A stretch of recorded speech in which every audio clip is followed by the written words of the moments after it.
J.J. Watt gets off, blows past Tyron Smith, and zeroes in on you.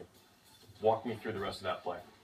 It was funny because I went home after the game and my family's there, and so they're like, same exact question, like, you know, it was an unbelievable play. I mean, it was ridiculous. But you don't expect, you know, JJ to be there that quick, and you kind of give him a little move one way or whatever, and then get out of it, and just knowing where your guys are, if you get out of this, where you might be able to look to, and I did, and then Terrence made a great play to catch. Coming into the season, there were a lot of questions about your team, your defense, your health.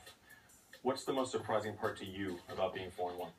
Each season, you know, you bring about change for the football team in a lot of different ways. So you never really know what you're going to be until you get out there and play the games. And I think you're always optimistic and you always feel like you have a good chance, but you got to go out and prove it. And it's been good to see our team go out and prove that, you know, through the first part. There's been a lot of talk about committing to a run game here for a long time. Why is it working now, and why has DeMarco Murray had so much success early in the season? Well, it's a combination of things. I think first, our offensive line has gelled and played well together. DeMarco's very good.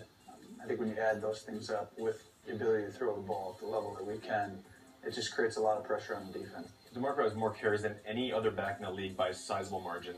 Is it realistic for him to keep carrying the ball at this pace and stay healthy, and how do you balance that? You play 16 days out of the year is what you know you're going to be doing. And so each game feels like a playoff game, and you don't even worry about next week until it gets here. So I think that's partly why you continually run a guy who's having a lot of success. And I think you do want to manage it a little bit, you know, just because it's a long season and those hits do take a toll. But if there's anyone who can handle that, he can. You had some strong words after Sunday's game about the fans. There's no question today we played on the road.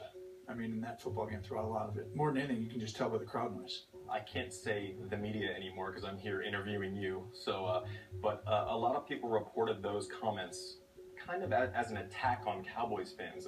Was it? No. Yeah. I mean, the Cowboys fans are the best fans in the world.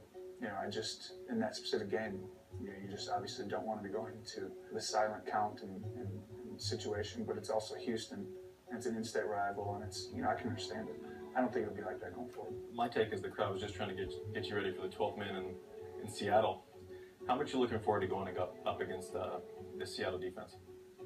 I think it's going to be a great test. I think they play the game really fast. So you got to constantly be aggressive and be on the attack against them. And you got to be able to run the ball well, and you got to make it difficult for them. And that's not an easy task, but it's one that we're excited about. People have a lot of opinions about your career. What's the hardest part about dealing with the criticism in your position? It just feels like playing in the NFL. From day one when I played, that's all it's been. They're going to tell you you're great. Thank you. Move on. I got to get better. They're going to tell you you suck. You can't do this. You're never good enough to do that. Okay, I got it. Move on. Get better. And I just find that you're able to really become as good as you can be. Hopefully accomplish all your goals that you want. And this is the ultimate team sport. You need people around you to accomplish the ultimate goal. And I think we've taken steps to have a football team that has a chance going forward. How important is winning a Super Bowl to you in defining the success of your career? Well, I think it's the most important. I think that my career will be defined by that. I know that. I think that's something I look forward to, that great challenge. You're 34 now. You're a father of 2. You've been in the league over 10 years. How have you grown as a player and as a man since you entered the league? It's a great question. I don't know if we have enough time. We'll take the short. Take the short version. I've really grown.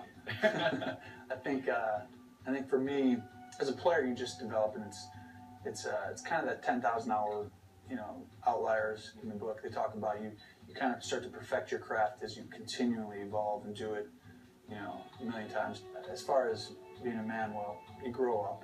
You know, you mature.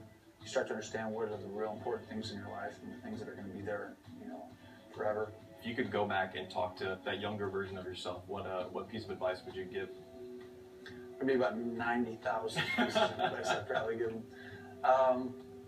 It's interesting because even though I sometimes will talk to younger kids or people, you just won't always know until you go through it yourself.